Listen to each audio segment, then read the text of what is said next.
Now, rolling lockdowns, vaccine hesitations and mixed messages from leaders all over the country. It's absolutely no wonder that business leaders are pulling their hair out when it comes to getting Australia back on track, back to work and ultimately back in the black.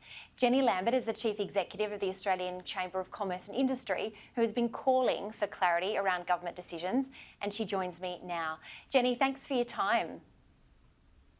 No problem, Jenna. Great to be here. Now, the news today of 5 new cases, one worryingly inside an aged care home in Victoria. It's clear we've dropped the ball when it comes to COVID-19, isn't it? Well, I mean, these things will happen. They have happened. We certainly can do better. We all have to do better. COVID management is a collective responsibility. It's a responsibility of all levels of governments particularly, but also all of us. It's a responsibility for the population to be vaccinated and for businesses to do their part to encourage people to be vaccinated and to work with governments very closely.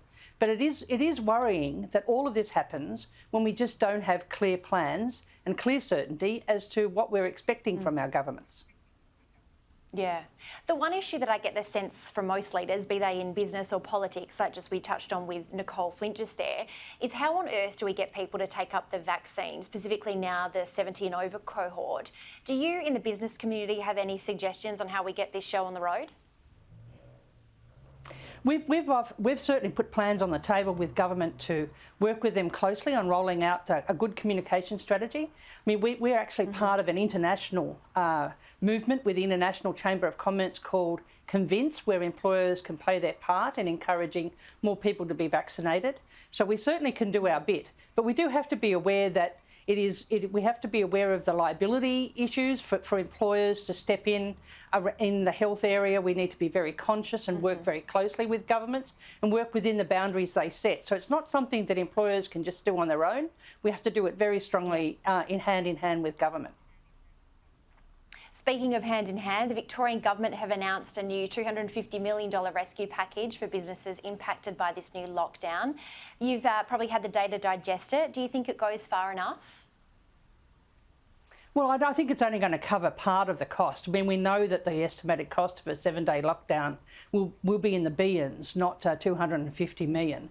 So it will certainly go a long way, and it has been very welcomed by the Victorian businesses.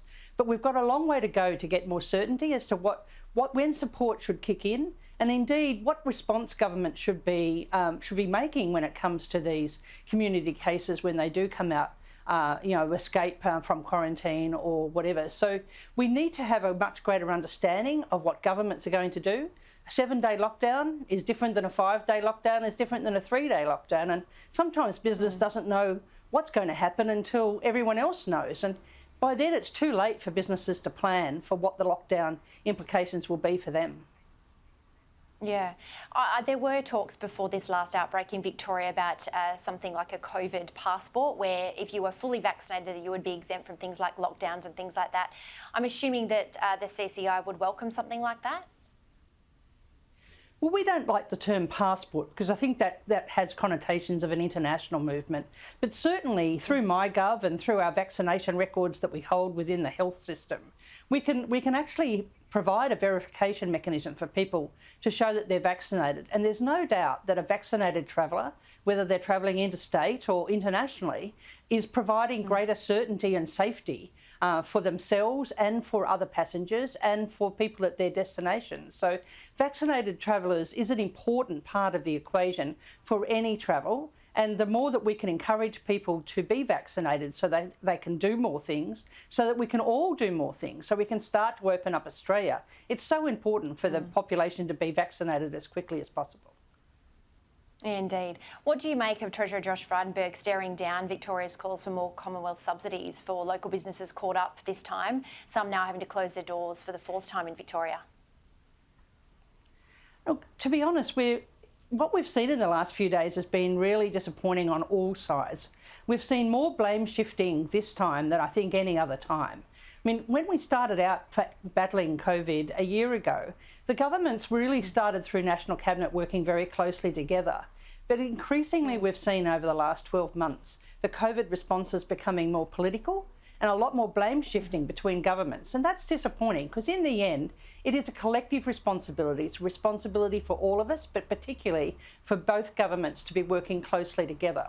But, you know, we know that without that plan, if we had a plan, if we had an idea of what the state government response would be given a certain number of cases, then really there's a much stronger role and an opportunity for federal government to match the state governments. At the moment, though, a federal government would say, look, you know, it's you that have called the 7-day lockdown. You could have done it differently. You could have managed it differently. And it's very hard for the federal government to just fund any action. What we need is much greater certainty and a much greater agreement between governments about what the response should be. And then potentially you should start to look at how that cost can be shared between governments because there's an agreed way forward. At the moment, the state governments are doing whatever they think is appropriate for their circumstances, and sometimes that's way over what other state governments have done in the same set of circumstances. It's that lack of common ground as to what the reaction will be that means that it's very hard for there to be a cost sharing, particularly if one side is saying to the other side, look, you've made this cost much longer and much more expensive than what it otherwise needed to be. That's not a good start if you're trying to get a cost sharing arrangement.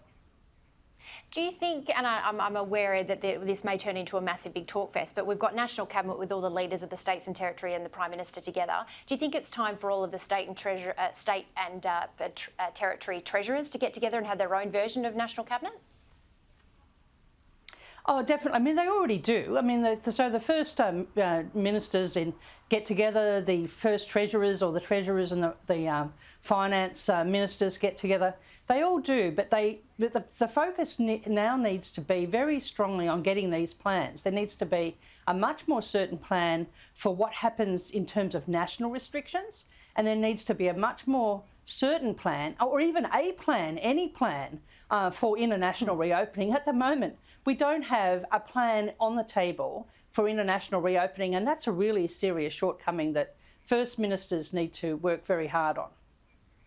Yeah, indeed. Jenny Lambert, Chief Executive of the Chamber of Commerce and Industry, thank you so very much for your time. My pleasure. Thanks very much.